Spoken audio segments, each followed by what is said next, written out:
আজকে প্রচণ্ড কুয়াশা। সকাল প্রায় 8টা বা 8টার উপরে বাজে। দেখেন ঘন কুয়াশার মধ্যে আমরা যেভাবে গাড়ি চালাই, ঘন কুয়াশার সময় অবশ্যই হেডলাইট জ্বালিয়ে গাড়ি চালাতে হবে। হেডলাইট জ্বালানোর কারণ হলো আমার অবস্থানটা আরেকজনকে বোঝানোর জন্য। মানে আমার অবস্থান অন্য একজন ড্রাইভার দেখে অবশ্যই বুঝতে পারবে যে একটা গাড়ি আসতেছে। এখন যদি হেডলাইট না জ্বালান তাহলে ঘন কুয়াশার সময় দুর্ঘটনার সম্ভাবনা বেশি থাকে।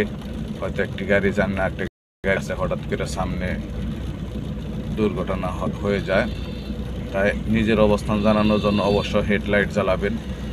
আর স্পিড কমিয়ে যাবেন, মানে স্পিডে গাড়ি চালাবেন না, গতিটা একটু কম থাকবে। মানে গতিতে যদি যান অবশ্যই সাবধান, মানে গতিতে চালাবেন না, দুর্ঘটনা হওয়ার সম্ভাবনা থাকে। আমরা ঘন কুয়াশায় নিজেদের অবস্থান বোঝানোর জন্য হেডলাইট ব্যবহার করে থাকি।